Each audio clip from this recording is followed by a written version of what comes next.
아버지, 이 시간이 너무 소중합니다. 아버지, 그저 흘려가 버리면 내 안에 신앙이 뒤로 물러갈 것이고 하나님이 흐려질 것이며 내 일상 가운데서 주님의 호흡이 약해질 것입니다. 하지만 이 시간 주님께서 찾아오신다면 내 중심 가운데 하나님을 좀 더 알게 될 것이며 내 일상에 주의 호흡이 더욱더 가까워질 것이며 내 심령은 더욱더 조금은 더 단단해질 것을 믿습니다. 아버지, 이 시간이 소중합니다. 이 시간, 소중한 시간을 저희가 붙잡으려고 합니다. 그저 앉아있는 자가 없게 하시오며 주님께 받으시길 원하시는 제사는 상한 심령이라 하셨사오니 내 마음 진심으로 주 앞에 집중하여 서게 하시며 그렇게 설 때 하나님께서 일 가운데 마음으로 심령으로 응답하시고 말씀으로 응답하셔서 주 앞에 다시 한번 새로워지는 그 예배의 시간이 될 수 있도록 주님께 축복하여 주옵소서. 저 이 시간 주님께 일하시는, 주님께 일하셨다고 고백할 수 있는, 그래서 다시 한 주간 살아갈 때 주님과 함께 동행할 수 있는 그 출발의 시간이 되기를 소원하며 살아계신 예수님의 이름으로 기도합니다. 아멘. 함께 나눌 말씀은 이사야서 9장입니다.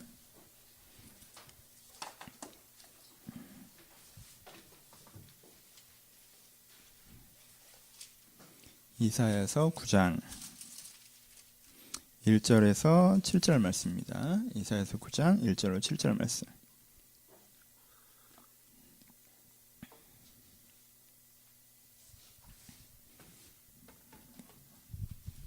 장 1절에서 7절 말씀 다 찾으셨으면 한 절씩 교독하겠습니다. 제가 1절을 읽겠습니다. 전에 고통받던 자들에게는 흑암이 없으리로다. 옛적에는 여호와께서 스불론 땅과 납달리 땅이 멸시를 당하게 하셨더니 후에는 해변길과 요단 저편 이방의 갈릴리를 영화롭게 하셨느니라.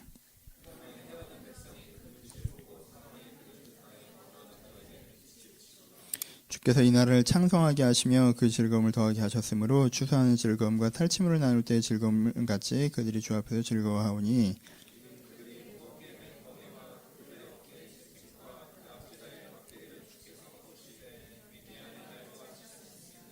어지러이 싸우는 군인들의 신과 피 묻은 겉옷이 불의 섬같이 살라지리니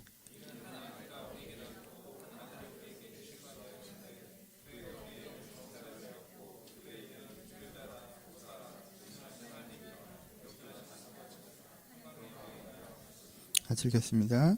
그 정사와 평강의 더함이 무궁하며 또 다윗의 왕자와 그의 나라에 군림하며 그의 나라를 굳게 세우고 지금 이후에도 영원히 정의와 공의로 그것을 보존하실 것이라. 만군의 여호와의 열심히 이를 이루시리라. 아멘. 안녕하세요. 네, 오늘은 이사야서 9장 말씀을 가지고 은혜를 좀 같이 나누도록 하겠습니다. 오늘 조금 앞부분에 설명이 많고요. 버리지 말고 잘 따라오세요. 텍스트 설명부터 시작해 보도록 하겠습니다. 1절에서부터 보죠. 다시 한번 보겠습니다. 옛적에는 여호와께서 스불론 땅과 납달리 땅이 멸시를 당하게 하셨으니 후에는 해변길과 요단 저편 저쪽 이방의 갈릴리를 영화롭게 하셨느니라 라고 시작하고 있네요. 성경을 읽으실 때 어려운 부분이 뭐냐면요. 이렇게 뭐라고 하는 얘기는 뭐라고 하는구나. 잘 된다고 하는 얘기는 잘 된다고 하는구나. 라고 뭉뚱그려서 읽으면 성경이 지루해져요. 그렇죠? 오늘 이사야서 9장 1절부터 7절까지 읽으셨는데 쭉 읽으신 다음에 여러분들이 일반적인 경우라면 읽은 다음에 결론이 뭐냐 하면 그러니까는 잘 된다는 얘기네. 이렇게 되면 우리가 어떤 감동이 사라집니다. 그렇죠? 어떤 문제가 있었고 어떻게 잘 되는지를 알아야 우리가 감동이 있을 수 있지 않겠습니까? 여러분들이 보는 모든 멜로드라마는요. 여러분들이 그렇게 극찬하는 난 제목을 까먹었네. 별 나오는 거 있잖아. 그래요. 좋아요. 축하해요. 축하하는 게 아니라 소리를 해야 되나? 끝났죠? 하여튼 그때 막 극찬은 드라마 어쩌고 저쩌고 해도요 다 어떤 패턴이에요? 두 남녀가 만났는데 서로 사랑하기 힘든 과정들을 극복하고 결국 사랑하게 되는 얘기예요. 그렇죠? 근데 그렇게 얘기해버리면 맞는 얘기지만 이게 얼마나 틀린 얘기입니까? 그렇죠? 어떻게 이런 단순화된 문장에서 그 천송인가? 도민중인가? 그분들의 사랑을 설명할 수 있겠어요. 그렇죠? 그러니까 의미는 디테일에서 살아납니다. 그러니까 디테일을 살리셔야 돼요. 그렇죠? 그러니까 오늘도 잘 됐다라고만 읽지 마시고 디테일을 한번 봅시다. 1절에 보면 이렇게 나와 있네요. 우리한테 익숙하지 않은 지명이 나와요. 스불론 땅과 납달리 땅이 멸시를 당하게 하셨더니 라는 표현이 먼저 나옵니다. 스불론 땅과 납달리 땅이 어디죠? 제가 이걸 설명하려고 처음으로 주보에다가 지도를 넣었는데 거기 글씨가 안 보이네요. 무슨 짓을 한 걸까요? 하여튼 지도가 보인다고 생각하시면 한번 보세요. 이렇게 길게 이스라엘이 있잖아요. 길게 이스라엘이 있으면 아래쪽에 홍해가 있고요. 그 위에 갈릴리 호수가 있고요. 그 사이에 요단강이 흐르죠. 그리고 그러면 요단강 바로 옆쪽이 스불론과 납달리예요. 요단강 그 갈릴리 호수 바로 옆쪽이 스불론과 납달리입니다. 왼쪽 옆쪽이. 그러니까 이스라엘 지도로 보면요 어디예요? 그렇게 글씨도 안 보이는데 뭐 열심히 봐요. 대충 보면 되지. 이스라엘 지도를 보면 어디라는 거예요? 맨 위쪽이에요. 그리고 그 위가 어디냐면요, 아시리아예요. 해변길이라고 표현되고 있죠. 아시리아입니다. 그러니까 이 스불론 땅과 납달리 땅은 어떤 땅이겠어요? 매번 전쟁이 나면, 국력이 세해지면, 그리고 그 동방에 제국이 나타나면 제일 먼저 침략당하고 유린당하는 지역이죠. 그렇죠? 여러분, 독일과 프랑스 접경 나을에 가면요, 한때는 독일 땅이었다가 한때는 프랑스 땅이었다가 한때는 독일 땅이었다가 지금 프랑스 땅인 마을이 있어요. 그러면 양식도 되게 독일식으로 지어졌고요, 맥주도 독일식 맥주가 나와요. 지금은 프랑스 땅이고요. 근데 프랑스인들이 그 지역을 바라보면 무슨 생각이 들겠어요? 아, 한때 독일이 우리를 침공했었고 우리 땅을 가져간 적이 있었다라는 생각이 들 거 아니에요. 그렇죠? 그 땅이 갖는 이미지와 상징성이 생긴다는 거예요. 그렇죠? 우린 독도죠, 독도. 여러분, 독도는 섬이 아니에요. 독도는 돌덩어리가 아닙니다. 여러분, 우리나라에 독도만한 섬이 얼마나 많은 줄 알아요? 우리는 다도해 국가입니다. 그래서요, 사람이 안 사는 독도만한 무인도는요, 우리나라에 굉장히 많습니다. 근데 우리나라한테 독도는 왜 중요해요? 독도는 그냥 섬이 아니에요. 우리 민족의 정기이고 정통성이고 독립의 상징이고 일제 해방을 완벽히 극복했다는 선언이죠. 뭐가 담겨요? 독도 문제는 우리가 어떤 이슈들 때문에 어떤 의미가 담겨버린다는 거예요. 사실은 그냥 땅덩어리인데, 그렇죠? 스불론과 납달리도 마찬가지예요. 스불론과 납달리, 그러니까 어떤 의미가 담겼겠어요? 우리가 세상의 흐름에 따라서 어떻게 휘둘리고 세상에 의해서 억압당하고, 우리가 한다고 하지만 세상이 바뀌면 어쩔 수 없고, 이런 상징성이 담긴 게 어디예요? 스불론과 납달리가 되는 거예요. 그렇죠? 우리나라예요. 근데 아시리아가 확 커버리면 거기는 어때요? 거긴 초토화되거나 남의 나라가 돼요. 그렇죠? 맨 먼저 당한단 말이야. 예전에 언제 그랬어? 아라비아한테도 당했었어요. 언제 그랬어? 아시리아한테도 당했었어요. 언제 나중에 바벨론한테도 당해요. 이 땅은 항상 쉽게 우리 거지만 우리 것이지 못했던 때가 많았던 지역이란 말이에요. 뭐에 따라서? 내 힘에 따라서? 아니죠. 저쪽 강대국이 어떤가에 따라서. 그러니까 그게 무슨 의미를 가져요? 아, 세상은 내 뜻대로 안 되고 내 멋대로 안 되고 세상에 큰 흐름이 흘러다녀서 그 흐름에 휘둘릴 수밖에 없는 게 내 인생이구나 라는 의미를 어디가 가져요? 스불론과 납달리 땅이 갖는다는 거예요. 그래서 지금 뭐라고 말씀하시는 거예요? 너희 스불론과 납달리 억압과 압제, 그러니까 이제까지 있었으나 이제부터는 어떻게 하실 것이다? 해변길과 요단 저편에서 영화롭게 하실 것이다라고 얘기하죠. 해변길은 어디예요? 지도를 보시면 그 위가 쭉 해변길이죠. 어디예요? 아시리아 본토를 얘기하는 거예요.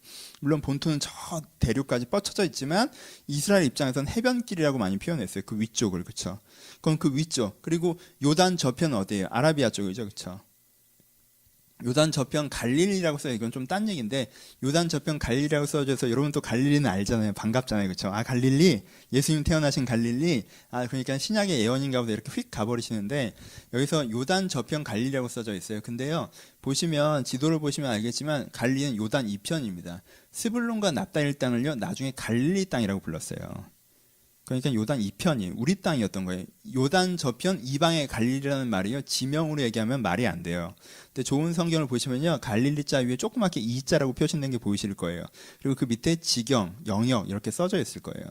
이제 우리나라 사람들이 써는 게 아니라 원래 성경에 써 있는 거예요. 그러니까는 거기엔 갈릴리라는 고유명사로도 해석할 수 있지만 갈릴리가 보통명사로 해석하면 지역이라는 뜻도 있거든요. 그러니까 여기서는 고유명사로 해석할 수도 있겠지만 보통명사로 해석하는 게 더 좋을 수도 있다라고 해서 거기에 지역이라고 써놓은 거예요. 그러니까 무슨 뜻이에요? 이방의 지역, 요단 저편의 땅을 그냥 표현하는 거예요. 그러니까 어디와 어디를 얘기하는 거예요? 아시리아와 아라비아 쪽을 얘기하는 거예요. 이방 세력들을 얘기하는 거예요. 그렇죠? 세상에 세 보이다고 하는 것을 얘기하는 거예요. 그냥 고유명사 써놓지 왜 굳이 뭐 이렇게 이방 저편 해변길에서 우리 헷갈리게 했을까요? 하여튼 그렇게 안 했던 이유는 단지 그 나라를 표현하는 게 아니기 때문에 그렇죠. 단지 그 나라를 표현하는 게 아니라 어떻게 된다는 거예요? 거기까지 어떻게 하세요? 영화롭게 하신다고 하셨어요. 무슨 뜻이에요?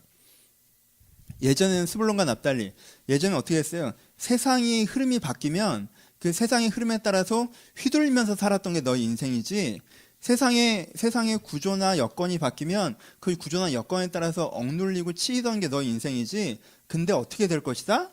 근데 이제는 오히려 스불론과 납달리를 회복할 것이다가 아니라 오히려 너를 휘둘렀던 그 세상, 너를 휘둘렀던 그 영역에 오히려 무엇이 드러난다? 하나님의 영화로움, 네가 맡고 하나님이 너를 통해서 일하시고 그게 정말 저렇게 살아야 되는 것이구나라는 하나님의 정당성과 당위성과 네 아름다움이 그들 가운데 비춰질 것이다 라고 얘기하는 거죠. 그렇죠? 영화가 일부에 배웠는데 하여튼 영화롭다라고 해요. 굉장한 단어예요. 미안해요. 이런 거 장난쳐서. 근데 그런 지역에 간다고 얘기하시는 거예요. 그러니까 이건 오해하지 마세요. 거기 해변길과 이방 땅을 압제하게 될 것이라고 얘기하시는 게 아니에요. 니네가 우리 괴롭혔지 이제 내가 너희 괴롭힐 차례라고 얘기하신 게 아니라 그 땅에서 어떻게 하신다는 거예요? 영화롭게 하신다는 거.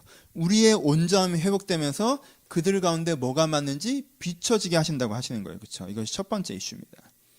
그러니까 뭐가 잘못되어 왔는데 어떻게 잘 된다고 하시는지의 디테일을 오늘 좀 봅시다. 그 다음에 보면 어떻게 나와 있나요? 2절에 보면 흑암에 행하던 백성이 큰 빛을 보고 사마의 그늘의 땅에 거주하던 자에게 빛이 비치도다라고 나와 있어요. 그렇죠? 흑암에 행하던이 먼저 나오네요. 흑암에 행하던 자들 가운데라고 표현해요. 그래서 행함이 뭐예요? 어두운 가운데서 행동을 해야 된다는 거죠. 움직여야 된다는 거예요. 이미지가. 그렇죠? 여러분 깜깜할 때 움직인다는 거에서 경험해 보신 적 있습니까? 우리는 자주 없어요. 우리는 옅은 빛이라도 항상 있는 사회 속에서 많이 살아가죠. 근데 정말 시골길에 걸어가서 정말 달빛도 없는 때는요. 정말 아무것도 안 보일 때가 있어요.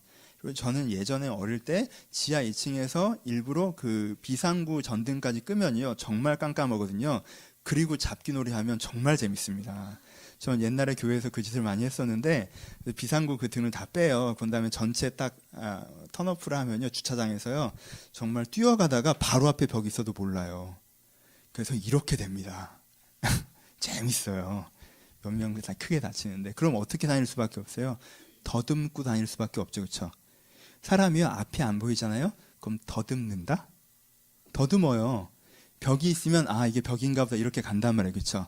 벽도 안 잡히면요. 땅이라도 더듬으면서 가요. 그렇죠? 근데요. 옆에 벽을 더듬으면서 간다고 해도 밑에가 안 빠진다는 거에 대한 보장이 돼요? 없죠. 앞이 막혀 있지 않는가에 대한 보장이 돼요? 없죠. 이게 바른 길로 가는 거에 대한 확신을 줘요? 없죠. 그렇죠?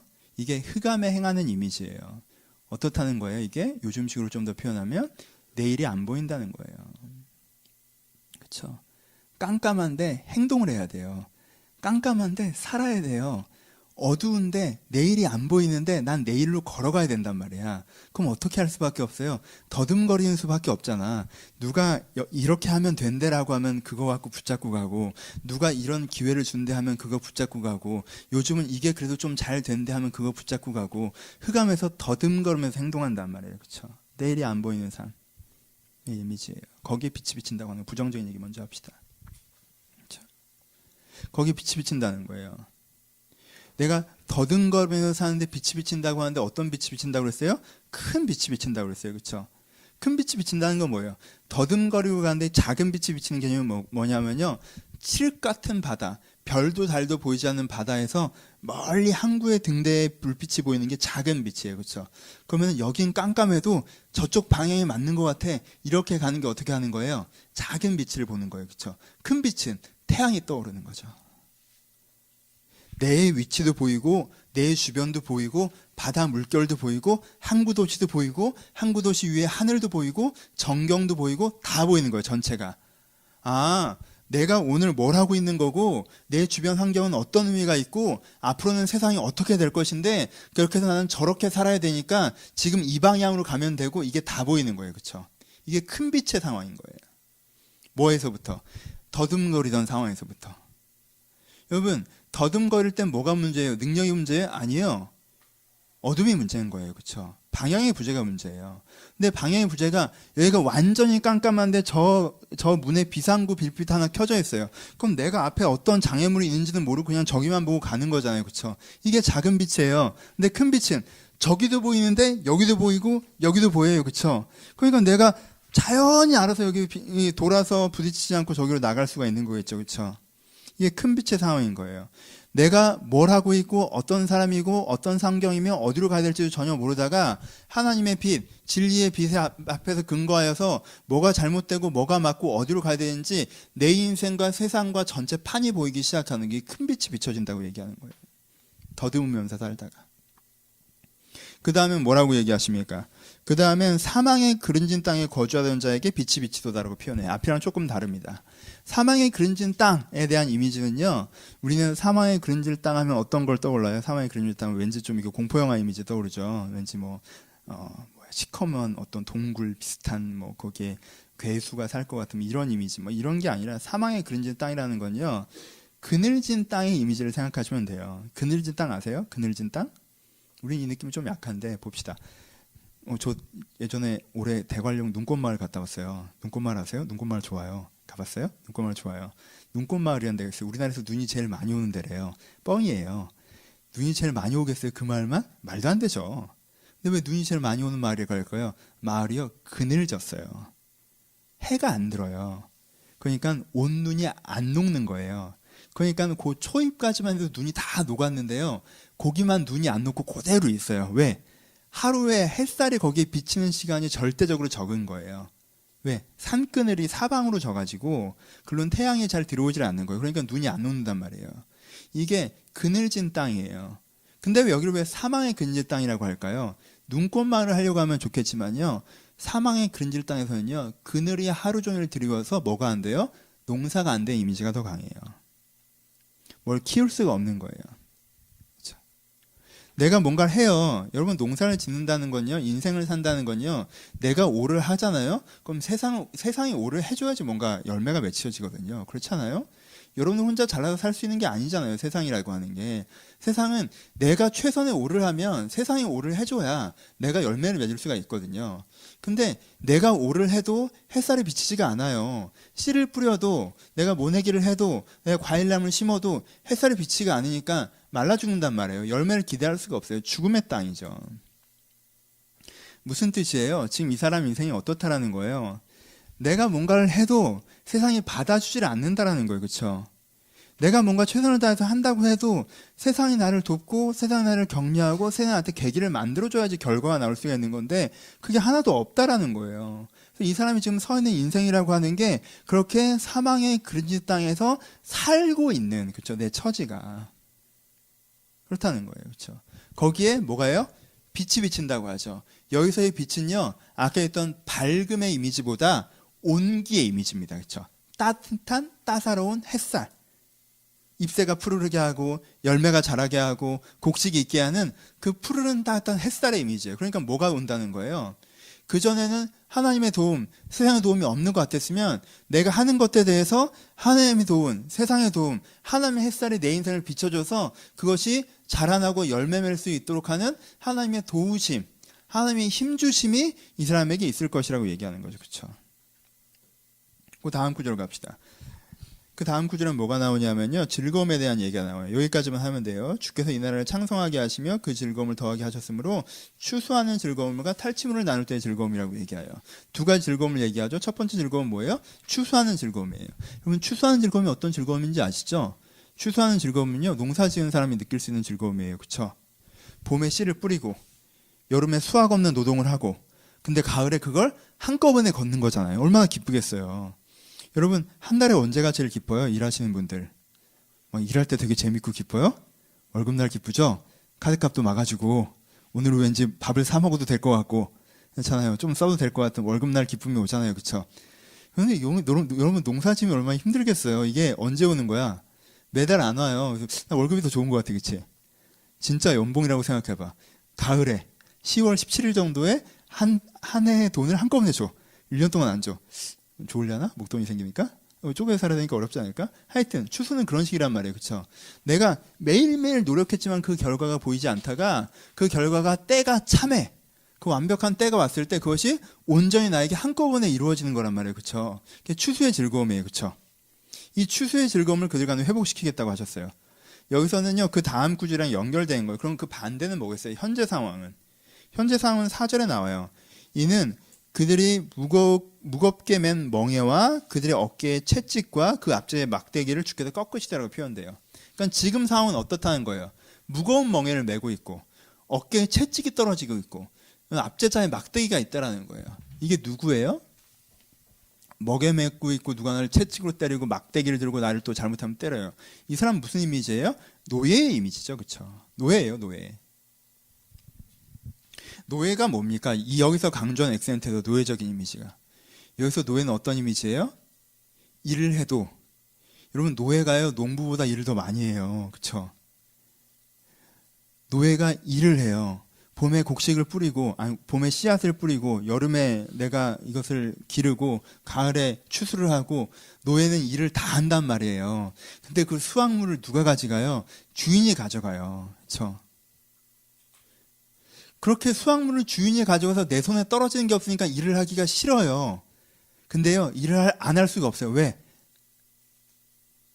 나한테 멍에를 묶어놨으니까. 채찍으로 두들겨 패니까. 막대기로 찌르니까. 안 할 수가 없는 상황이에요. 여러분, 추수의 기쁨을 누리는 삶은 쫓아가는 삶이죠.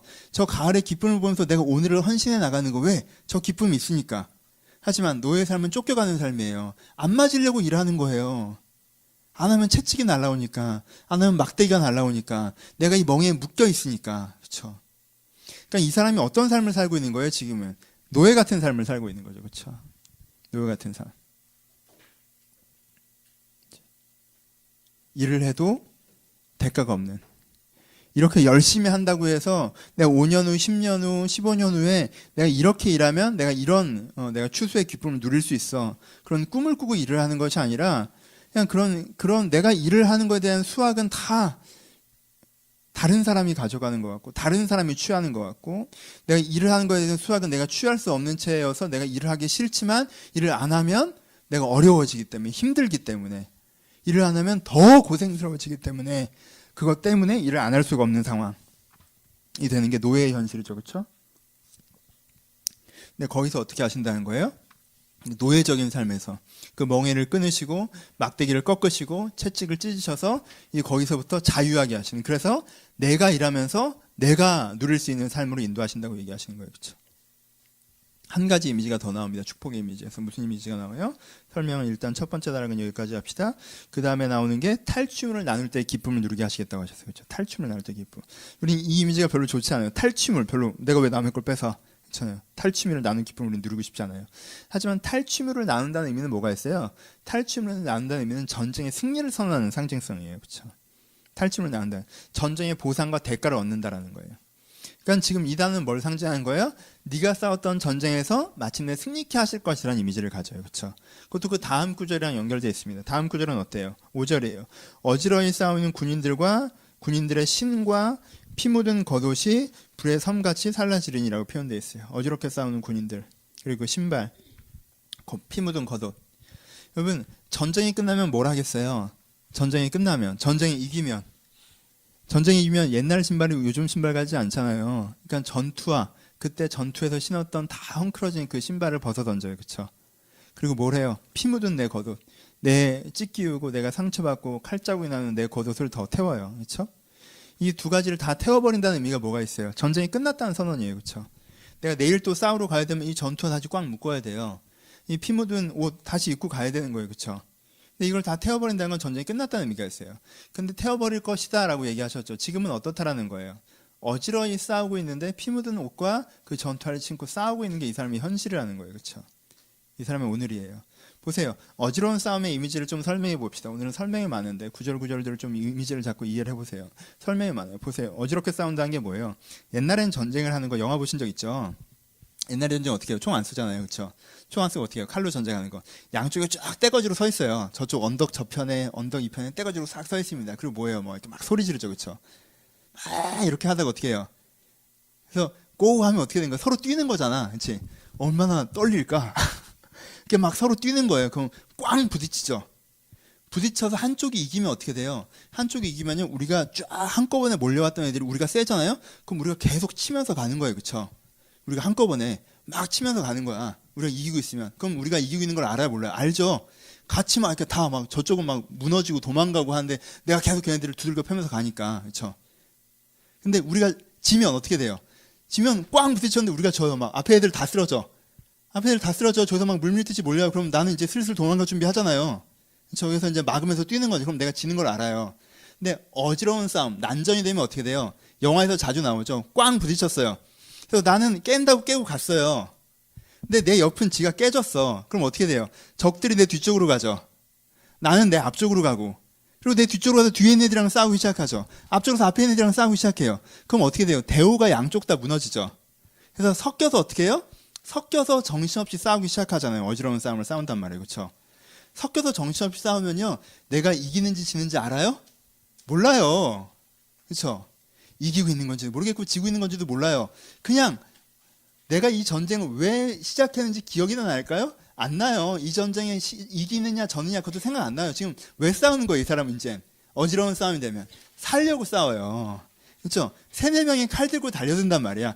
나도 그 칼 들고 걔랑 싸워야 돼. 왜? 지금 내가 칼을 놓으면 지니까 도망갈 수 없어요. 난정이 시작되면. 어지러운 싸움이 시작되면. 싸우는 거란 말이에요. 왜 싸운지 모르고 살려고 싸우는 거예요. 근데 그렇게 싸우는 중에 뭐만 늘어요? 피 묻은 겉옷, 상처만 늘죠. 그렇죠? 이 사람의 인생이 어떤 인생이에요? 이 사람 어떤 삶을 살고 있는 거예요?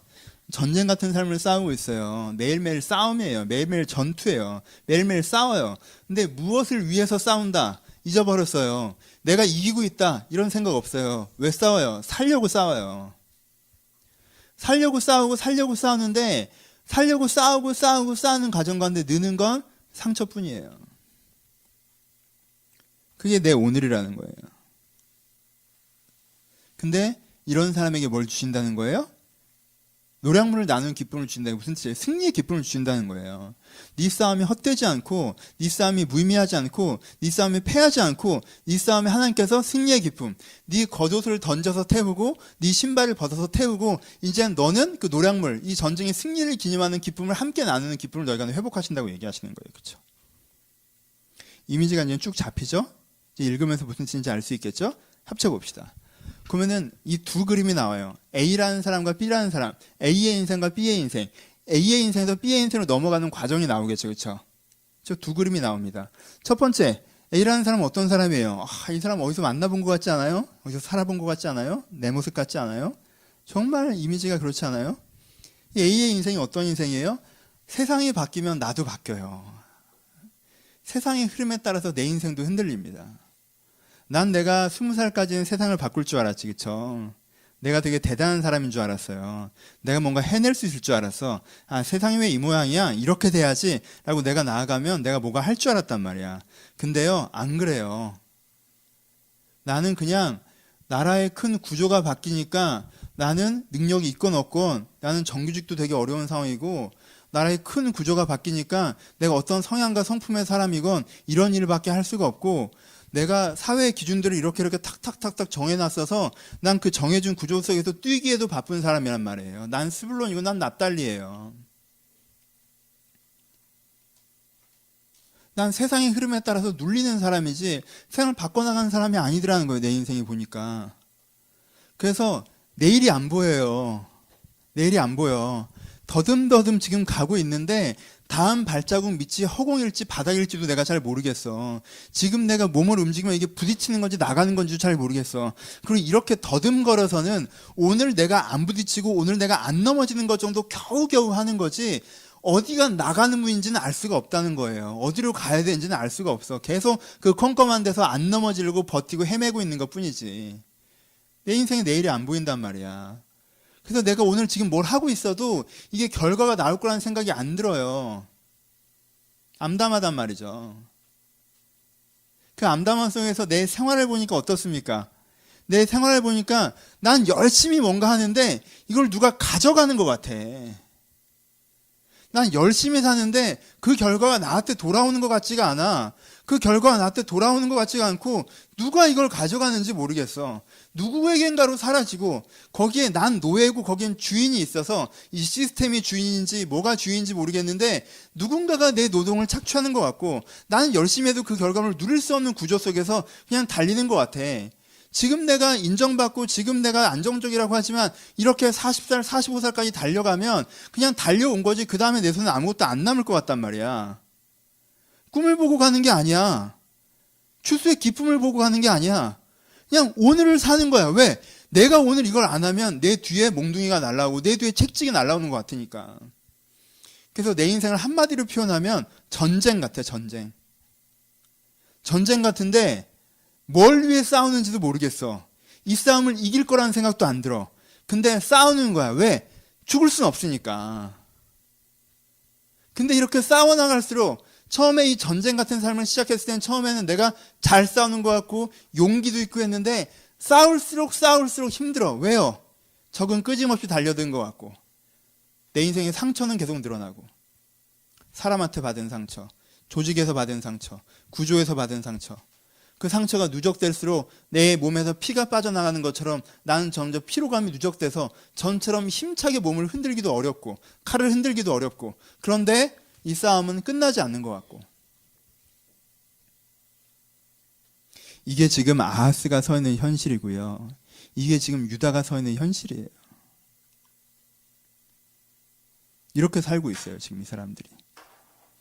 남 얘기 같지 않죠? 우린 이거보다 좀 나은가? 좀 나은 것 같긴 해요. 이거보다는 좀 낫잖아. 근데 뭐 크게 비슷하죠. 근데 여기서 하나님께서 뭐라고 얘기하세요? 여기서 하나님께 희망을 얘기하십니다. 그렇죠? 지금 이 이사야서 9장에서 이사야를 통해서 하나님께 이들 가운데 무엇을 얘기하세요? 하나님께 희망을 얘기하세요. 하나님께 희망을 얘기하십니다. 어떤 희망이요? 네가 네 인생에 뭐가 있다는 거예요? 진리의 햇살이 있다라는 거예요. 하나님의 빛이 있다라는 거예요. 그 빛이 비추어지면요, 그 큰 빛이 여러분들의 삶 가운데 오면요, 뭐가 뭔지 모르던 더듬던 삶에서 내가 벗어나서 아니 난 큰 빛 필요 없으니까 나 뭐 해먹고 살아요라는 작은 빛만 보이다라는 것에서 벗어나서 내가 어떤 존재이고 세상이 어떠한 환경이며 어떻게 되어야 하고 그럼 어떻게 살아야 하는지가 다 보이는 그 하나님의 진리의 빛이 내 안에 비출 수 있다라는 거예요. 그리고 그 진리의 빛이 어떤 빛이에요? 그냥 이런 밝음만 보는 빛이에요? 아니요. 그건 햇살이에요. 생명을 닮은 빛이에요. 그 빛을 비춰내면 그 따사로움 속에서 내가 살아난다는 거예요. 나한테 새 힘을 주신다는 거예요. 나한테 변화와 은혜를 주신다는 거예요. 그 햇살 속에 내가 들어간다는 것입니다. 그러니까 내가 햇살 속에 들어가면 내가 뭘 할 수 있어요? 햇살 속에 들어가면 내가 뭘 할 수 있어요? 농사를 지을 수 있어요. 뭘 갖고? 소망을 갖고. 전쟁을 할 수 있어요. 뭘 갖고? 소망을 갖고. 내가 그 속에서 소망을 갖고 전쟁하며 소망을 갖고 농사를 짓는 거예요. 전에 꿈 없이 했을 때랑 다르게 내가 소망 중에 일할 수 있다는 것입니다. 그렇게 일해 나갈 때 나에게 뭘 만난다고 하셨어요? 나에게 승리를 만나게 하신다고 하셨어요. 나에게 추수를 만나게 하신다고 하셨어요. 그렇게 내가 빛을 보고 빛 가운데서 행하며 그것을 말미암아 승리를 하고 그것을 말미암아 추수하는 내 인생을 이방이 바라보고 뭐예요? 주를 영화롭게 하죠. 저렇게 사는 것이 맞는 것이고 저렇게 되는 것을 보이게 하는. 그래서 내가 이제까지처럼 세상에 영향받는 삶이 아니라 세상에 영향 주는 삶으로 내 인생을 만들어 가신다는 건 뭘 보여주셨어요? 소망을 보여주시는 거죠. 지금 이 본문에서. 그렇죠? 이 희망을 우리 가운데 얘기하십니다. 봅시다. 적용으로 가보죠. 해석은 이 정도 하고. 이해가 되시나요, 본문이? 그럼 이 본문을 읽을 때 여러분들의 마음이 어떤 마음이 드십니까? 이 본문 앞에서 여러분들은 어떻게 자기 자신을 비춰십니까? 하나님의 희망이라는 단어 앞에 여러분들은 어떻게 자기 자신을 보십니까? 하나님의 희망이라는 거울을 세울 때 사람은 네 가지 얼굴로 나타납니다. 첫 번째 얼굴로는요, 희망을 부정하는 얼굴입니다. 그렇죠? 하나님의 희망을 얘기하면 어떻게 얘기해요? 아, 그렇게 안 돼요 라고 얘기해요. 아, 그렇게 안 돼요. 그렇게 안 돼요. 왜? 라고 얘기할 때요, 자기 현실을 얘기합니다. 왜 안 되냐면요, 아라비아가 너무 강하고요, 나에게 압제자가 있고요, 햇살이 안 들고요, 전쟁이 사실 되게 힘들고요, 내가 그렇게 되게 힘들게 걸어왔고요, 나한테 이런 어려움 저런 어려움이 있고요, 세상은 그지 같고 나는 한심하고 내 삶의 처지는 열악해요. 그래서 안 돼요 라고 얘기하는 사람들이 있어요. 지금 현재를 고정화시키는 사람들이죠. 지금 현재 상황을 절대화시키는 사람이에요. 지금 현재 내 눈앞에 펼쳐져 있는 현실이 진리여서 절대적으로 변하지 않는 불변의 팩트이기 때문에 하나님이 뭐라고 하시건 하나님이 어떻게 생각하시건 그것은 안 되고 안 된다, 그것은 안 돼요 라고 얘기하는 사람들이에요. 그렇죠? 여러분, 현대인들 중에 이런 사고방식들이 되게 많습니다. 고정화된 사고방식, 현실을 절대화하는 사고방식. 교육을 잘못 받았어요. 분석적 사고라고 스스로 오해하는 경우가 있는데요. 분석적 사고는요, 현재를 최종화해서 그것을 결론으로 만드는 게 아니에요. 그렇죠? 분석적 사고는요, 잠정적이고 미래적인 가능성까지 염두를 하는 것이 분석적 사고예요. 근데 너무 단순화된 분석적 사고는요, 현재의 상황만 딱 정리하고 그것을 말미암아 딱 그냥 구획시켜서 구별한 다음에 결론을 딱 내버리는 거예요. 여러분, 이건 언제 하는 거예요? 회사 망했을 때 하는 거예요. 회사가 돌아가면요, 새로운 기획이 나오고요, 새로운 아이디어가 나오고요, 새로운 투자를 하고요. 그래서 이 회사가 돌아가는 것들을 통해서 지금 현재보다 더 나아지게 만들어가는 거예요. 이게 기획실이 있는 회사입니다. 근데요, 어떤 회사예요? 지금 여러분들이 얘기하는 회사는 어떤 회사예요? 이거 공중분해하려고 인수받은 회사처럼 얘기하는 거예요.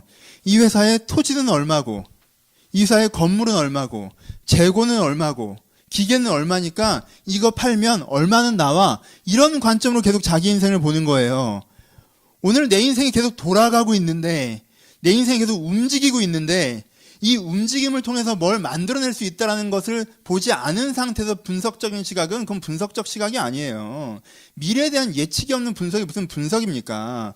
내가 지금 이거밖에 가진 게 없으니까 이거 갖고는 요렇게밖에 안 돼라고 계속 얘기하는 거예요. 이거는요, 고정화된 사고입니다. 여러분, 현실이 고정화되어 있다고 생각하세요? 현실이 안 변할 것 같아요? 계속 그 상태일 것 같아요? 여러분, 여기부터 시작해 볼까요? 왜 그렇게 생각해요? 훨씬 나빠질 수 있어요. 왜 현실이 고정화되어 있다고 생각해? 여러분, 나가다가 지금 교통사고도 나잖아? 그럼 진짜 나빠져. 안 그래? 현실이 나빠질 수 있어요. 아버지 부도나시잖아? 그럼 더 나빠져요. 아버지가 나한테 돈 안 준다고요? 여러분, 돈 가져가. 여러분, 여러분들이 지금 그래도 믿고 있는 몇몇 친구가 해외로 나가거나 여러분들 배신하잖아요? 현실이 더 나빠져요. 여러분들이 그래도 아유, 이따위 직장에 내가 다녀야 되나? 거기서 잘리잖아요? 현실이 더 나빠져요. 왜 이런 나라에 태어나서 여러분 IMF 같은 거 한 번 더 터지잖아요? 현실이 얼마나 나빠진지 경험할 수 있을 거예요. 그럼 여기에 설득이 되죠. 현실이 나빠질 수 있을 것 같지? 재밌는 게 뭔지 알아요? 고정화된 사람들이요, 현실이 나빠질 거에 대한 가능성은요, 쉽게 억셉트합니다. 재밌죠? 여러분, 현실이 좋아질 수도 있어요. 당연한 거 아니야? 고정화되어 있지 않아요. 나빠질 수도 있잖아. 좋아질 수도 있어요. 당연한 거잖아. 근데 재밌는 게 뭔 줄 알아요? 고정화된 사람은요, 좋아진다고 얘기하면요, 이래서 안 된다고 해요. 그래 놓고요, 나빠질 수 있다고 얘기하면요, 그렇다고 얘기해요. 그럼 이건 고정화된 사고방식이에요? 부정적인 사고방식이에요? 이건 그냥 부정적인 사고방식이에요. 이건 그냥 객관적인 사고방식도 아니에요. 사실 이건 분석적인 사고방식도 아니에요. 얘는 그냥 부정적인 거예요. 자기가 부정적이기 때문에 희망을 얘기하는 거 익숙하지 않고 미래를 얘기하는 게 불편하고 그냥 가능성을 얘기하는 게 익숙하지 않은 거예요. 그래서 하나님의 희망에 대해서 얘기하면요, 안 그럴 거라고 얘기합니다. 그러면서 현실의 논리들을 막 들이대요. 그리고요, 현실보다 더 나빠질 수 있다고 누가 얘기하면요, 맞다고 그래요. 그래서 그것들을 보험 들려고 하고요, 돈 모으려고 하고요, 안 좋아진 현실의 가능성에서 대비하려고 합니다. 여러분, 좋아질 수 있는 현실의 가능성에서 투자하는 건 어떨까요? 안 좋아질 수 있는 현실의 가능성에서 대비하는 사고방식이나 좋아질 수 있는 현실의 가능성에서 투자하는 사고방식이나 현실은 고정화되어 있지 않다고 유동적이라고 생각하는 거잖아요. 그럼 왜 대비만 하십니까? 대비도 해야 되지만 좋아질수록 투자해야 되지 않을까요? 좋아지는 방향으로 움직여야 되지 않을까요? 좋아질 수 있다는 꿈을 꿔야 되지 않을까요? 하나님의 희망을 얘기했을 때 첫 번째 얼굴은요, 부정적 사고방식 얼굴입니다. 현실을 고정화시키고 현실의 부정적인 지향만 생각하는 그런 사람은요, 희망을 얘기하는 게 불편해요. 어색하고요. 희망 따위는 없다고 얘기하고 싶어요. 왜요? 희망이 있다면 지금 내가 쓰고 있는 사고방식을 다 뜯어고쳐야 되니까. 내가 지금 살아가고 있는 삶의 방식을 바꿔야 되니까. 그건 너무 익숙하지가 않으니까. 그건 그냥요, 완고하는 거예요. 그냥 쓰던 걸 계속 쓰고 싶어하는 익숙함이 주는 완고함에 지나지 않습니다. 희망 앞에서 여러분들 혹시 부정적인 사고방식의 얼굴을 드러나고 있지는 않습니까? 첫 번째는 희망을 보지 않는 것이에요. 두 번째는 잘못된 희망을 가진 사람이죠. 첫 번째는 현실에 묶인 사람이라면 두 번째는 잘못된 희망을 가진 사람이에요. 하나님의 희망을 얘기했어요. 근데 이 사람은 이렇게 얘기하면 난 그런 걸 희망하지 않는데? 왜요? 이 사람은요, 압제 당했던 것 때문에 압제하는 게 꿈이거든요. 니네 두고 봐라. 내가 다 갚아줄 거야. 너 돈 있다고 행세했지? 내가 너보다 훨씬 더 많이 벌 거야. 너 이쁘자고 행세했지? 내가 너 훨씬 더 이뻐질 거야. 응? 네가 나한테 이렇게 했지? 난 보란 듯이 성공할 거야. 내가 니들을 압제해 줄 거야 라고 얘기하는 사람들이에요. 그렇죠? 하나님의 햇살이 비쳐? 난 그런 거 싫어. 난 내가 태양이고 싶어. 이런 거. 내가 발광체이고 싶어. 뭐가 맞는지, 뭐가 틀리는지, 뭐가 제대로 되는지 진리를 깨달은 걸 이 사람이 원하는 게 아니야. 이 사람이 희망은 그게 아니야. 진리가 뭔지 깨닫고 배우는 게 이 사람이 원하는 게 아니에요. 그냥 내가 빛이 돼서 내 생각대로 됐으면 좋겠고, 내 뜻대로 됐으면 좋겠고, 내 원하는 대로 됐으면 좋겠어. 뭐가 맞고 틀리는 건 나한테 중요하지 않아. 진리의 빛 같은 건 받고 싶지도 않아. 그냥 내 원하는 대로 됐으면 좋겠어가 이 사람이 희망인 사람. 여러분, 일을 해야 추수를 하죠. 근데 이 사람이 희망은 뭐예요? 일을 안 하고 공중에서 비가 내리는 거죠. 그렇죠? 하늘에서 먹을 것이 내리든가, 하늘에서 곡식이 내리든가, 하늘에서 남자가 내리든가, 뭔가 하늘에서 내려야 되는 거죠. 내가 할 생각은 없어요. 그냥 내렸으면 좋겠어요. 이게 이 사람의 희망이에요. 노동 없는 보상. 그렇죠? 내 뜻대로 되는 쾌락의 삶. 그래서 내가 세상을 휘두르고 싶은 권력욕, 야망. 이 내 안에 게으름과 내 안에 욕망과 내 안에 야망이 점칠된 내 안에 그 무엇을 가지고 그것이 뭐라고 얘기하는 거예요? 희망이라고 얘기하는 사람이죠. 이걸 뭐라고 얘기해요? 잘못된 희망이라고 얘기하죠. 하나님의 희망 앞에서 잘못된 희망을 갖고 있었던 자기 얼굴이 드러나는 경우가 두 번째입니다. 그렇죠? 난 잘못된 희망을 갖고 있었구나. 하나님은 그런 희망을 주신 적이 없어요. 그렇게 안 될 겁니다. 하나님께서 살아계시기 때문에. 지난주에 얘기했죠. 해봐라. 안 될지어다. 화 있을진저. 왜? 하나님이 너희와 함께 하시기 때문에 라고 얘기했죠. 이게 안 될 거예요. 잘못된 희망이에요. 두 번째. 세 번째 드러나는 게 뭡니까? 헛된 희망입니다. 헛된 희망. 헛된 희망은요, 되게 비슷해요. 잘 구별하셔야 돼요. 헛된 희망은요, 네가 이 스불론과 납달리 땅이 이제는 더 이상 압제의 땅이 되지 않고 네가 이방 땅과 저 해변가를 영화롭게 하는 사람이 될 거야. 너무 좋아요, 하나님. 내가 그렇게 세상을 변화시키는 사람이 되게 해주세요.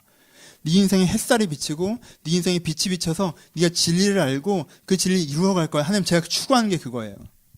네 가운데 노동의 네 가운데 추수의 기쁨을 누리고 네 가운데 전쟁의 승리를 경험할 거야. 하나님, 제가 그것을 꿈꿉니다. 그런 날을 속히 주시옵소요. 주여 어서 오시옵소서. 그 은혜를 나에게 주시고 내가 그것을 회복하게 하고서 이 사람과 은혜로운 대화를 해보면요, 100% 소망의 사람인 것 같습니다. 100% 하나님의 사람인 것 같아요. 근데 이 사람은요, 농사 짓지 않아요. 이 사람은요, 전쟁하지 않습니다. 어느 날 그게 그냥 왔으면 좋겠다고 생각해요. 그냥 그게 뚝 떨어질 거라고 생각합니다. 항상 말씀에 말씀에 이렇게 나와 있어. 이게 될 거야. 너무 뿌듯하다. 너무 감동적이다. 하나님 이 나라를 꼭 주셨으면 좋겠다. 너무 기분 좋아. 이제 좀 쉬자. 나는 한 세상 사람과 똑같이 살아가고 심지어 더 게으르게 살아가는데. 왜? 세상 사람들은 위기감에서 살아도 달리는데 얘는 이렇게 될 거라는 소망 때문에 막연한 낙관을 갖고 있어요. 그래서 세상 사람보다 자기 24시간이 훨씬 더 게을러. 공부도 더 안 하고 놀기도 훨씬 더 많이 놀고 치열하지도 않고 준비하지도 않고 농사 짓지도 않고 전쟁하지도 않는. 여러분, 농사는 미래를 준비하는 것이고 전쟁은 오늘을 싸워나가는 것인데 오늘을 싸우는 것도 싫어하고 부딪히는 것 싫어하고 긴장하는 것 싫어하고 투쟁하는 것 싫어하고 상처받는 것 싫어하고 농사 짓는 거 오늘을 투자하고. 여러분, 봄, 여름, 가을, 초입까지요. 거기 가서 뭐해요? 수확 있어요? 누리는 거 있어요? 아니요. 고생만 하다 오는 거예요. 힘들고 그냥 오는 거. 아무것도 안 갖고 그냥 오는 거예요. 근데 내 인생의 미래를 향해서 투자하는 거죠. 내가 보는 꿈을 향해서 헌신하는 거죠. 그렇게 움직이는 사람에게 뭐가 있는 거예요? 그렇게 움직이는 사람에게 추수의 기쁨이 있고 승리의 기쁨이 있는 거예요. 싸우지 않는 자에게 무슨 승리의 기쁨이 있습니까? 씨 뿌리지 않는 자에게 무슨 추수의 기쁨이 있겠어요? 근데 성경에 나와 있는 그림을 막연한 그냥 수채화처럼 바라보면서 저렇게 되면 참 좋겠다라고 얘기하는 거. 컴퓨터 배경화면처럼. 이런 데 가면 참 좋겠다라고 얘기하는 거. 그렇게 생각하고 있기 때문에 내가 그 지향과 동의하고 있다고 생각하는 거. 헛된 희망에 빠진 사람들. 그거 안 이루어집니다. 그 사람에게. 그리고는 말씀이 틀렸다고 얘기하겠죠. 여러분은 어떤 얼굴로 드러납니까? 네 번째가 하나님의 희망 앞에 서는 사람이에요. 그렇죠? 하나님의 희망이 뭐예요? 세 번째, 네 번째 얘기하죠. 하나님의 희망이 뭐예요? 하나님의 진리가 내 안에 비춰져서, 그렇죠?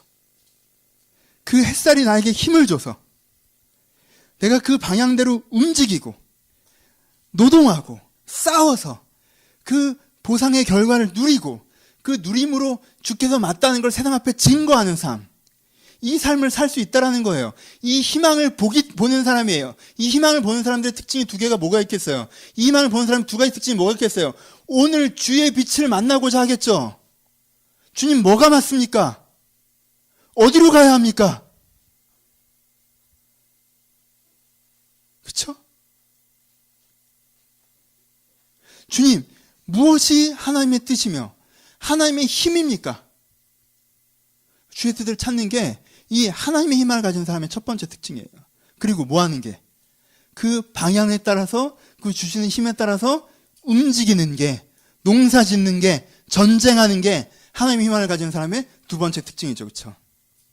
여러분, 하나님의 말씀을 찾긴 하는데 움직이진 않는 사람은요, 막연한 낙관에 빠진 사람이에요. 그렇죠? 하나님은 말씀을 찾지 않고 움직이기만 하는 사람은요, 자만에 빠진 사람들입니다. 둘 다 하나님의 희망과 상관없어요.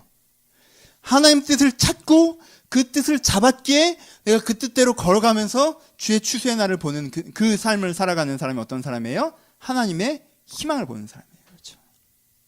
하나님의 희망을 보는 사람. 여러분들은 어떤 얼굴로 이 하나님의 희망 앞에 서 있는지 비춰보세요.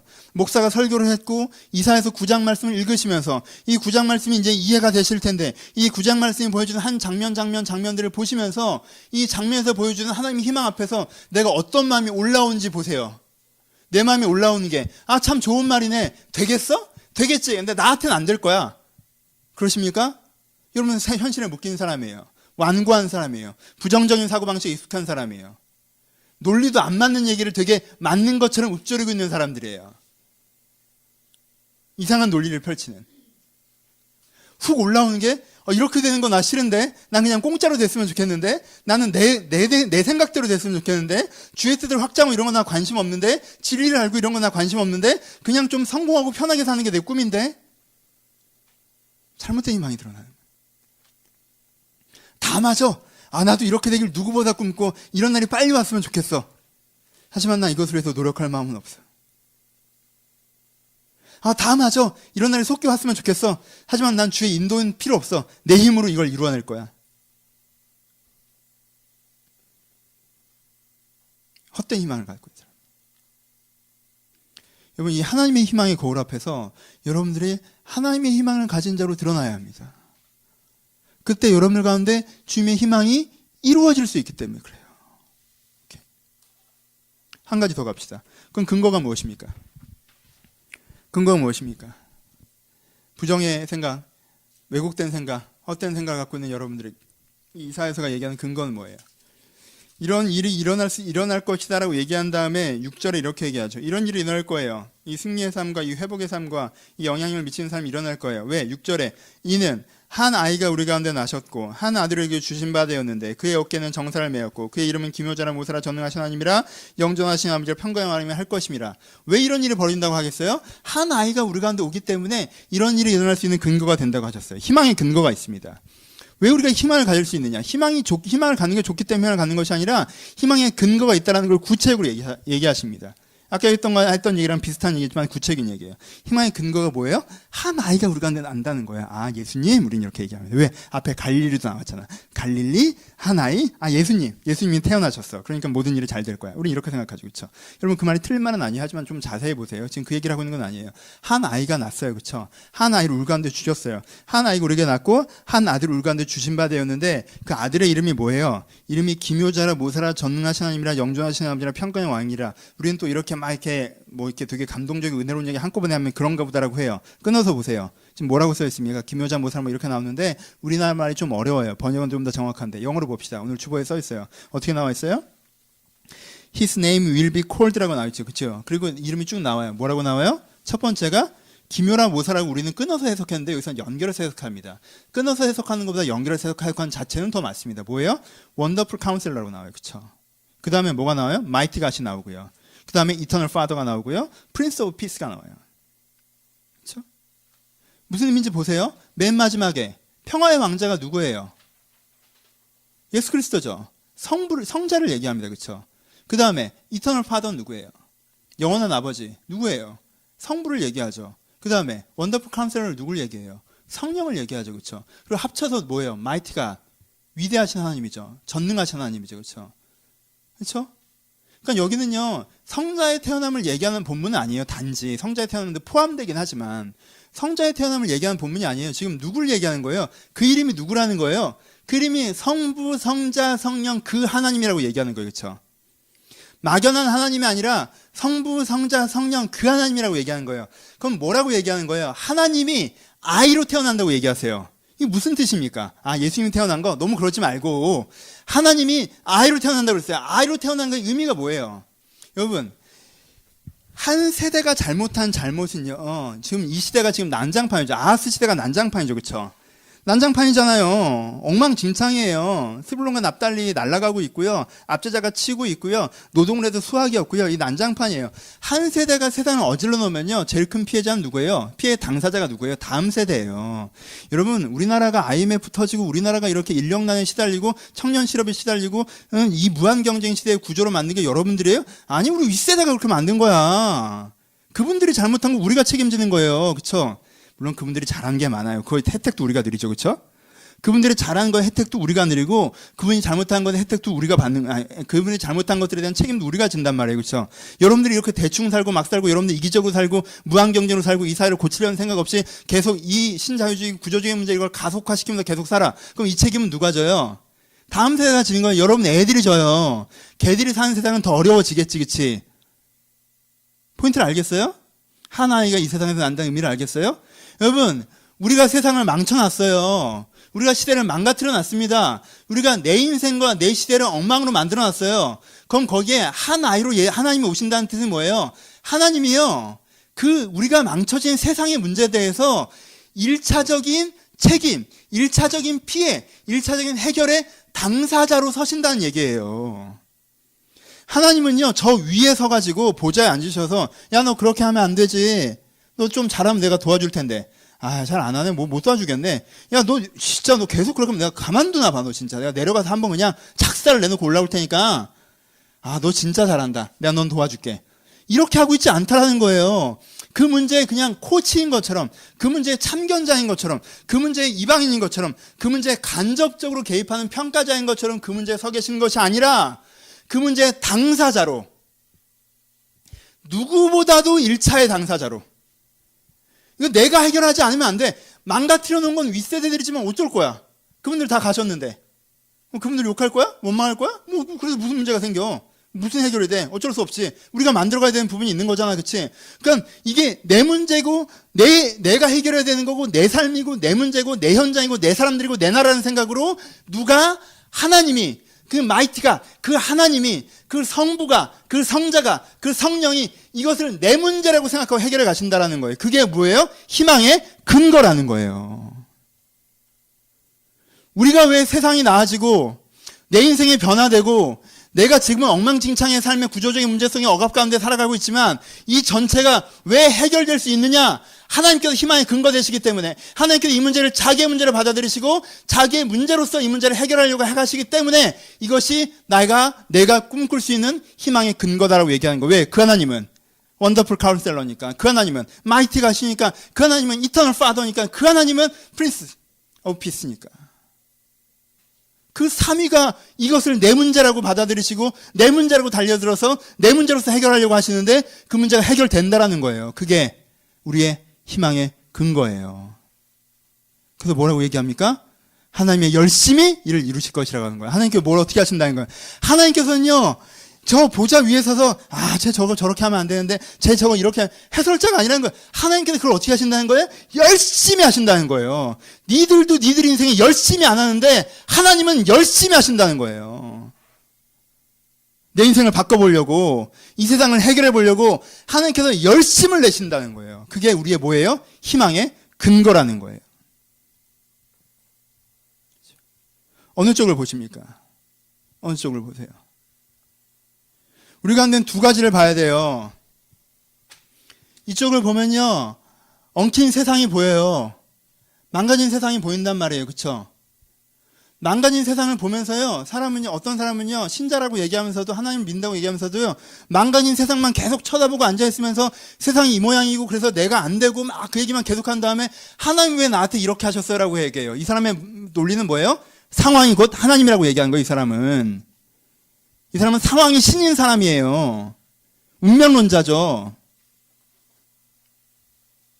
여러분, 여러분들 하나님이 아니에요.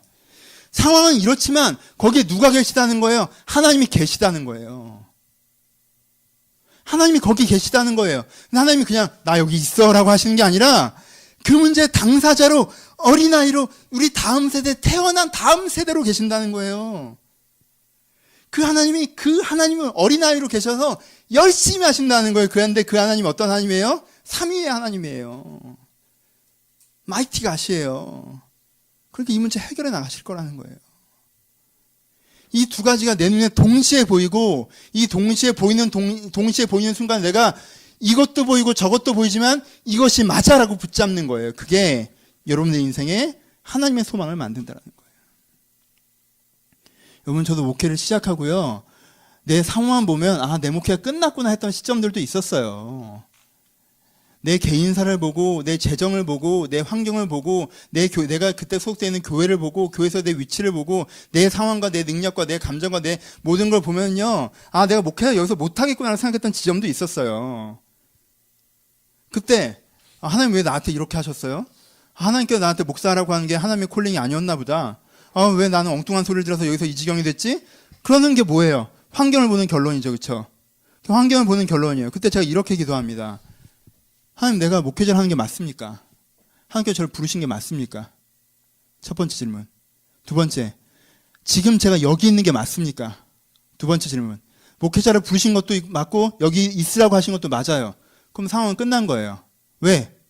하나님은 여기에서부터 나의 부르신 그 부르심을 이루어 나가실 거니까. 그럼 쓸데없는 생각을 할 필요가 없어요. 여기서 내가 주어진 전쟁을 싸우면 되는 거예요. 내가 여기서부터 씨를 뿌리면 되는 거예요. 내가 여기서부터 앞으로 나가면 되는 거예요. 그러면요, 거기서 주님께서 일하십니다. 그런 사람한테 인생의 결과, 인생의 희망, 인생의 보답, 하나님께 이루심을 보는 거예요. 세상도 보이고 하나님도 보이는 상황에서 하나님을 붙잡는 사람에게, 하나님께 일하심을 신뢰하는 사람에게 그것들이 이루어지는 것입니다. 내가 거기서 만약에 목회자로 부르시고 왜 이런 식으로 해요? 상황을 해결해 주지 않으면 하나님께 나를 안 부시는 걸로 알게요. 하나님 나한테 이렇게 하면 너무 안 되는 거 아니에요? 나 너무 힘들어요? 나 너무 상처받아요? 내가 나 잘못한 게 뭐가 있는데요? 나를 사랑한다면서 이럴 수 있어요? 여러분, 기도 이딴 식으로 하면요, 그건 말자는 거야. 여러분, 싸울 때도요, 이게 풀자는 싸움이 있고 이게 말자는 싸움이 있어요. 그렇게 하면 어떻게 하자는 거예요? 그렇게 얘기를 시작하면. 그렇게 얘기를 시작하면요, 그 시작이 결론을 만드는 거예요. 상황만 보고 상황이 하나님이라고 하는 사람에게 어떻게 하나님께서 살아계심을 얘기할 수 있습니까? 하면 열심히 여러분 희망의 근거입니다. 일부엔 더 따뜻하게 했는데 2부엔 좀 비장해졌네요. 몸 피곤한지 내가 좀 결론으로 갑시다. 두 가지 얘기를 하고 마치죠. 하나, 여러분, 아하스는요 상황을 봤어요. 우리 국가는 36국가네, 아라비아는 더 잘 사네, 아시리아는 잘 나가네. 그러니까 아시리아를 흉내내야지, 아라비아를 따라가야지, 하나님 이런 건 되게 구름 잡는 얘기고. 아하스는요 상황만 보고 상황에서 움직였어요. 그래서 어떻게 되는 줄 아시죠? 그 결론이, 성경에 나오는 결론은요, 그래서 그 상황의 톱니바퀴의 개연성이 그의 결과가 돼요. 36국가가 세상 방법으로 16국가 따라하려고 해봐야 16국가한테 이용만 당하고 버림받은 현실, 그게 아하스의 결론이었어요. 그 다음 아들이 누군지 아세요? 거기 히스기야가 태어납니다. 아하스가 벌려놓은 세상을 실제 책임져야 됐던 다음 왕. 히스기야가 어떻게 합니까? 히스기야가 하나님의 희망을 봅니다. 히스기야가 거기서 뭐라고 하는지 알아요? 정말 옛날 한옛날 얘기를 꺼내요. 하나님께서 우리를 가나안에 보내신 이유는 하나님의 나라를 세우기 위함이셨다. 근데 우리가 그것을 보지 않고 우리의 욕심과 이기로 갔기 때문에 오늘의 현실이 우리 가운데 임하는 것이다. 우리가 다시 한번 우리의 신앙의 기준을 바로 세우고 삶의 기준을 바로 세울 때 하나님께서 우리와 함께 주께서 꿈꾸시는 나라를 만들어 가실 것이다. 히스기야가 그 하나님의 희망을 보기 시작합니다. 그래서 어떻게 되는지 아십니까? 이방의 납달리가 회복됩니다. 바벨론이 히스기야의 국력을 보려고 구경 오는 상황까지 됐어요. 그렇죠? 해변 땅과 그 동방 땅 가운데, 이 이방 땅 가운데 하나님의 나라, 히스기야가 성장하는, 아시리아가 세계를 점령했는데 한 나라를 점령하지 못했는데 그 나라는 도대체 어떻게 한 거냐라고 이 히스기야의 방법을 듣고 보고 배우고 싶은 사람들이 이 땅 가운데 와서 이방 땅 가운데도 하나님을 영화롭게 합니다. 그가 했던 열심히 결과를 이루어서 나라가 다시 한번 회복됐고요. 그 했던 농사가 결과를 이루어서 나라의 은혜가 다시 한번 회복되어졌고요. 그 했던 전쟁의 승리를 배워서 아시리아에게 처음엔 졌지만 아시리아를 격퇴시켰고요. 그래서 그 나라 가운데 하나님께서 다시 한번 햇살이 되어주시고 다시 한번 하나님께서 그 가운데 빛이 되어주셔서 바른 방향을 갖고 바른 도움을 갖고 나갈 때 하나님 그 나라를 만들어 가시는 것들을 히스기야가 경험합니다. 그래서 성경에 기록된 거예요. 여러분들은 누가 되시겠습니까? 여러분들은 누구를 닮고 있습니까? 아하스를 닮고 있으면서 히스기야의 결론을 기대하지 마시고 스스로 히스기야가 되기를 결정하시면 히스기야의 결론이 여러분들의 결론이 되지 않겠습니까? 이사의 이 설교가 아하스의 마음을 울리지 못했지만요, 저는 히스기야의 마음을 울렸던 거라고 생각합니다. 지금도 적혀 있으니까 히스기야도 이걸 글로 받겠죠. 이사야가 어떤 설교를 자기 아버지에게 했는지 보지 않았겠습니까? 어린 시절부터 그 이사야를 만나지 않았겠어요? 히스기야가 이 이사야를 통해서 이 꿈을 꾸지 않았겠습니까? 왜요? 히스기야가 가장 어려울 때 이사야를 불러서 하나님의 말씀을 듣기를 청하거든요. 그러니까 그가 이가 영적 멘토였다는 얘기예요. 히스기야는요, 이 말씀을 듣고요, 아까 우리가 처한 현실과 같은 현실 속에 서 있었지만 다른 시대를 만들어낸 거예요. 그러니까 제발 현실이 어렵다는 얘기 좀 그만하십시오. 그건 여기도 다 써 있으니까. 성경에 현실이 안 어려울 거라고 써 있으면 내가 말을 안 할 텐데 어려울 거라고 써 있잖아요. 어떤 식으로 어려울지도 정확하게 써 있잖아요. 거기서부터 어떻게 되는지도 정확하게 써 있잖아요. 거기서 잘못 대응하는 사람들이 어떻게 되는지 써 있잖아요. 잘못 대응하는 게 뭔지도 써 있잖아요. 근데 여러분들이 잘못 대응하고 있잖아요. 그러니까 회개해야죠. 바꿔야죠. 하나님의 희망 앞에서 희망을 봐야죠. 마칩시다. 하나님의 말씀 앞에서, 하나님의 희망 앞에서 여러분들의 얼굴을 다시 한번 보세요. 하나님의 보시기에 난 현실에 묶인 자인지, 잘못된 희망을 가진 자인지, 헛된 희망을 가진 자인지, 하나님의 희망을 가진 자인지. 여러분 혹시 1, 2, 3번이라면 회개하십시오. 회개는 돌이킴이에요. 단지 주여 내가 1번이기도 원하지 않고 2번이기도 원하지 않고 3번이기도 원하지 않고 내가 하나님의 희망의 사람이 되길 바랍니다라는 돌이킴이 여러분한테 있어야 됩니다. 두 번째, 여러분 그 하나님이 이 땅에 오심을 믿으십시오.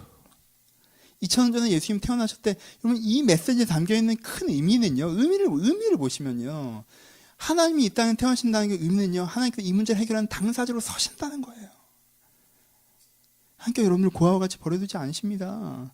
하나님 여러분들 조언 몇 마디 해주시는 분이 아니세요. 하나님 여러분 도움 한두 번 주시는 분이 아니세요.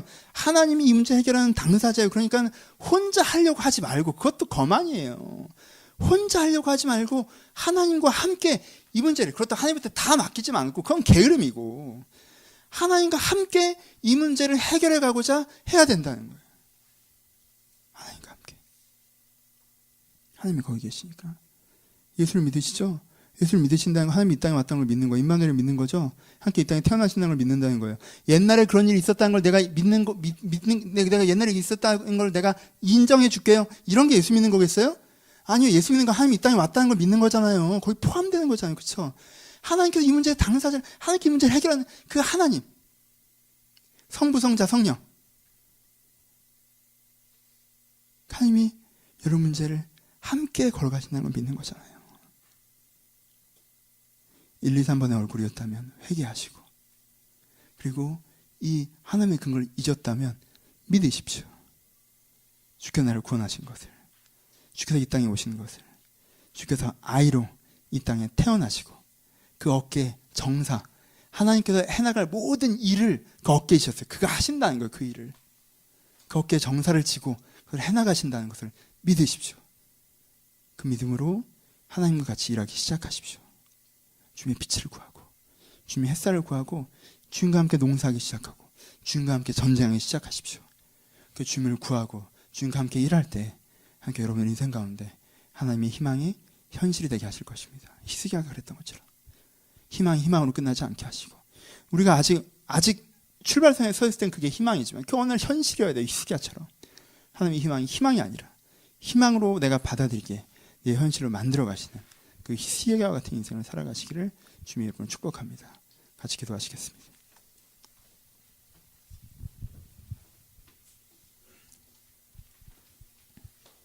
기도 제목은 두 가지. 마지막에 말씀드린 결론입니다. 여러분들은 어떤 얼굴로 서 있습니까? 회개하십시오. 어떤 얼굴로 서 있습니까? 회개하십시오.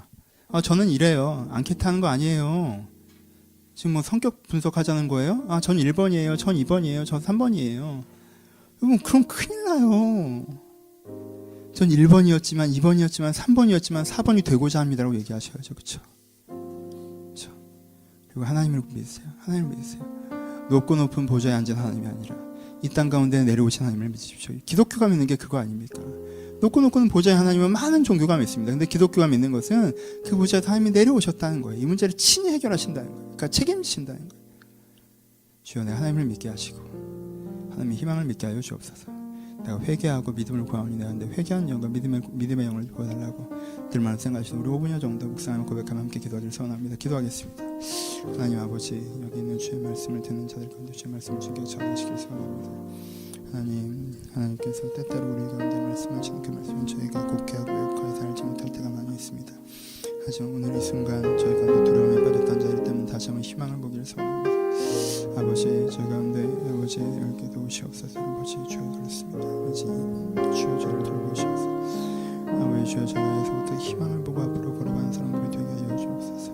주여 저희가 여기서부터 희망을 보고 앞으로 걸어가는 사람들이 되게 하여 주옵소서. 하나님, 주여 저희 가운데 아버지 지르고의 삶에서 아버지 주의 지르고의 삶에서 아버지 제가 앞으로 걸어가는 사람이 되게 하여 주옵소서.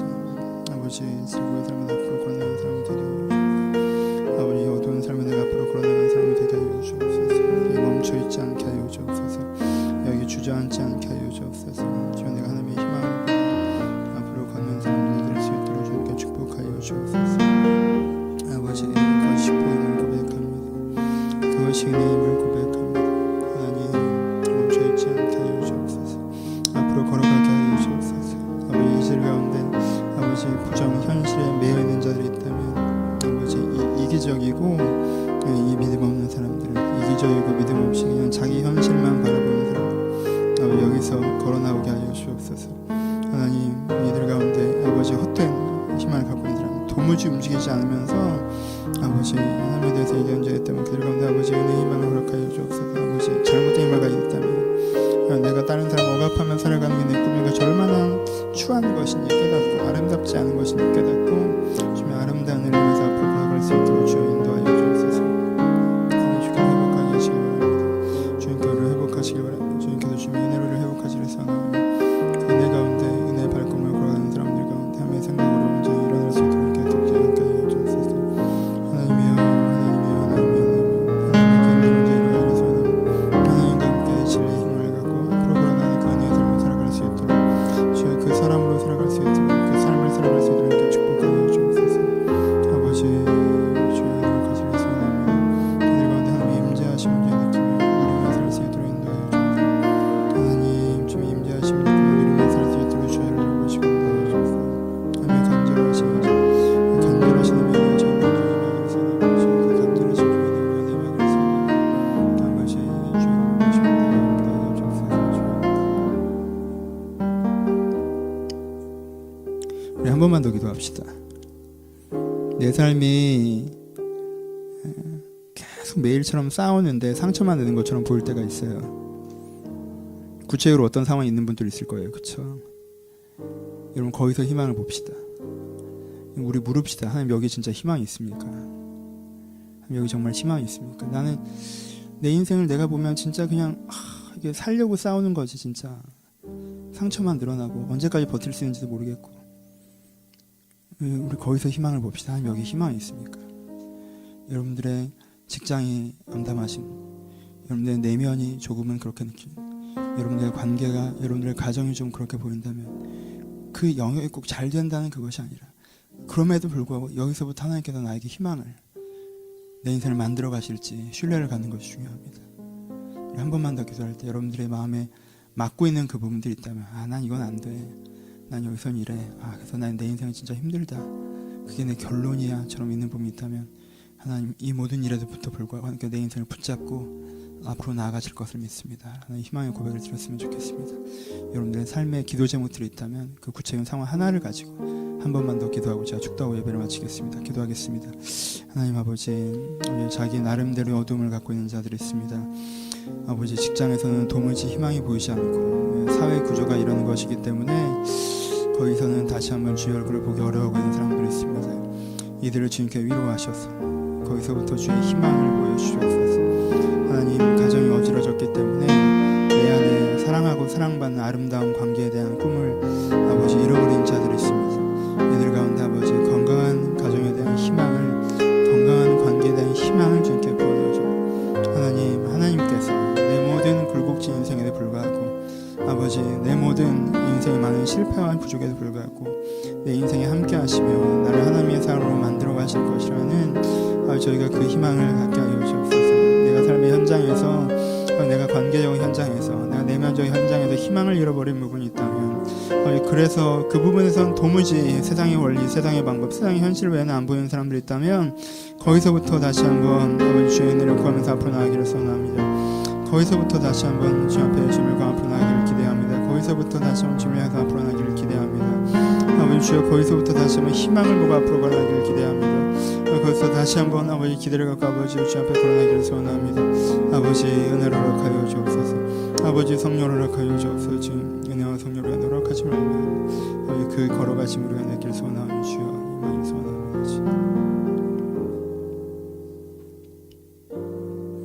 아버지, 저희가 현실에 매여서 이렇다 저렇다 현실의 상황들만 나열하면서 그게 지혜인 줄 아는 어리석은 사람이 되지 않게 하시고, 아버지, 가장 어리석은 것이 현실을 이야기하면서 미래를 죽이는 것일 텐데 그렇게 하면서도 그게 지혜롭다고 하는 그 어리석음에서 저희가 머무르지 않게 하시고, 주님, 내가 다른 사람을 압제하는 것이 내 꿈이며, 내가 무엇인가 하지 않고 누리는 것이 내 꿈이며, 내가 내 스스로 내 생각대로 사는 것이 내 꿈인, 이게 얼마나 추하고 죄악된 것인지 알게 하는 그런 은혜를, 그 잘못된 희망을 가진 사람들 가운데 허락하시고, 아버지, 막연한 희망, 주의 말씀에 다 동의하면서도 아무것도 하지 않는, 다 동의한다고 얘기하면서 싸우려고도 하지 않고 농사하려고도 하지 않는 이 게으름에 빠진 자들 가운데, 이 무력감에 빠진 자들 가운데 다시 한번 하나님의 희망으로 말씀하셔서 이들을 주님께 주신 햇살의 빛을 보며 주의 인도하심을 받아 주의 농사를 지으며 주의 싸움을 싸워 하나님께 승리케 하시는 그 역사를, 그 위대하신 하나님과 함께 경험하는 자를 되게 하여 주옵소서.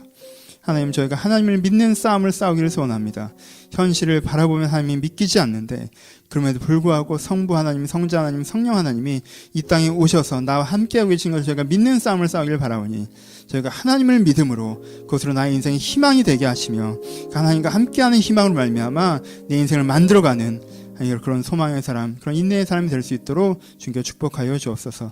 아버지, 나무의 숨 교회도 동일한 은혜를 허락하셔서 이 모습 이대로 머물러 있고 이 현상이 이 나무의 숨의 결론이 되지 않게 하시고 지금의 모습이 씨앗이 되게 하셔서 여기서부터 주님께서 꿈꾸시는 그 모습으로 성숙해가고 이루어가는 그 교회 될 수 있도록 주님께 축복하여 주옵소서. 이제는 우리 주 예수 그리스도의 은혜와 하나님 아버지의 사랑하심과 성령님의 교통하심이 지금도 하나님의 손을 붙잡고 앞으로 걸어가기를 소원하는 모든 심령 가운데, 이 나무의 숨 교회 가운데 이제로부터 영원토록 함께 있을지어다. 아멘.